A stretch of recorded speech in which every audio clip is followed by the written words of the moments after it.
if they're in a lawsuit or something like that, the city's required to put up a defense and pay for the defense. If it's criminal, the city is not required to do that. The problem is, it's kind of optional. Yeah. And so, if it's the council members themselves, they could vote themselves that they are going to pay for it. However, when a new council steps in there, that new council would not be bound by the old council and could rescind the action. That's why we need to not really, as quick as possible, I think. There's no way to fast track it before November. Because you know, and I know too, that politically Jerry Brown's going to indict him about, like I said, about 2 weeks before the election. You know it? Well, you know what? Let's hope so. Yeah. That's better than the alternative. But I still don't want to see us get stuck with paying their legal fees. You know, the city's not required to pay for a criminal defense, and even if a council, which basically had a conflict, right? The council members would have a conflict because they'd be voting to spend council money financially to benefit themselves. So there's some actual complex. They haven't problem with that before, though. Well, yeah. I know it's different ballgame. The theory here is that when we're all done, they're going to actually operate in accordance with the law. Oh, okay. Right? So I know that'll be a big switch, but we're headed that way. Good enough. Thank you, sir. Lo que básicamente preguntó él que casi está. Firm represents 14 different cities, a city attorney, and you know, it's a city council gets to make those decisions. That's why the only real solution is to get them out of there. So we're bound by whatever they make, right? You know, there are a lot of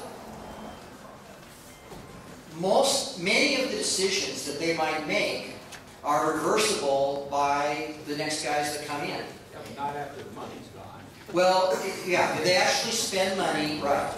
That's not. Now, there are circumstances, if there's fraud or corruption, there's the potential of trying to get the money back. But I do, again, this is something we talked about before too. You know, right now, on this recall, you, the citizens, are trying to pay for this. Once you get good people running the council, you actually can use the city's resources to go back and chase these things down, reverse them, and try and get them fixed. But that, again, is why the most important thing is to get good people running the city. Some audited statements for 2009 and 2008, and I think when you look at it, when you look at the funding that's going to support the retirement fund, when you look at the property tax, when you look at the budget, I think there are a huge number of questions. I think that when somebody really digs into all of this, it's very possible that everything that's come out is only a little part of the problem. Okay, so I recognize that. Also, we do have authorities who have the power to indict and to proceed with those who are looking at that. Right now, nothing really can be fixed until we have honest politicians running the city. So that's the only thing that guarantees you that your money will not be misspent. Again, our firm, because we represent a lot of cities, because I think this makes all cities look bad, we have volunteered to help you try and do this recall so we can fix that. I think the solution to some of these other questions is once you have good people who are running things, who are willing to hire people who will really look into the bottom of this, then all this can come out. And if more things are found, those issues can be handed off to the district attorney and handed off to the attorney general so that they can take appropriate action. Right now, our effort, the fundraising effort, the legal effort, needs to be directed towards trying to do the things to put pressure on these people to either resign or to be replaced so that you will have people you can trust running the city. And then these other issues we can get into. My personal opinion after looking at the financial statements is I think there's a lot more we don't know about. It's not about the money. Lo que dijo la señorita era de que si nosotros, cualquiera de nosotros se nos hubiera ocurrido ir a robar al banco, ya estuviéramos en la cárcel. ¿Por qué es que ellos no se les ha hecho nada? Si ustedes entran a la internet, no hay muchas, realmente no tiene mucho de lo que uno pueda ver. Y cuando la firma de abogados ha pedido documentos, se los han dado y siguen descubriendo que hay, pero está seguro que cuando haya gente que nosotros hayamos puesto, gente, políticos honestos, que están dispuestos a contratar a la gente que va a trabajar para la comunidad, va a seguir saliendo mucho. Vamos a enterarnos de cosas que ni nos imaginábamos. Y ya otra vez más, una vez que ya tengamos a la gente que realmente queremos ahí, entonces vamos a ver una vez más qué es lo que se puede hacer sobre lo que ya pasó.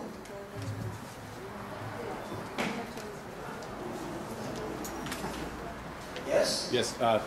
Is it possible to, in addition to running the recall, to also offer up a referendum that might also be on the March ballot? So if the recall goes beyond March, there can be a referendum on the March ballot that may say something like, at any time when so many signatures of citizens are, to change the charter, to say that at any time if so many signatures are gathered by the citizens and verified, that the citizens can call for an immediate election of all city council people. And then that way, forever, these citizens could petition and have an immediate vote at any time without having to have a recall. Is that something that could be done to change the charter? That's a really good question. And actually, I've gone through the charter. I know a lot of what everybody has a feeling is that the charter has created this whole problem. Interestingly enough, the charter limits compensation to the council compensation to what is provided in the government code at state law. So it's not necessarily the charter that's your problem. The problem are these 7 bodies that they created where what they paid themselves as council members was reasonable. But then for each of these other bodies that they were on, they paid themselves another $18,000. But my question wasn't about their pay. I'm getting to that. Yeah. Okay? So, that, I think repealing the charter is not necessarily what our goal ought to be. But I think there are a number of problems in the charter. And there would be the possibility of putting something in the charter concerning the charter already provides an ability to do a recall. It basically creates a process that is similar to the state process that we're going through now. But I think that could be tweaked to make it a little quicker.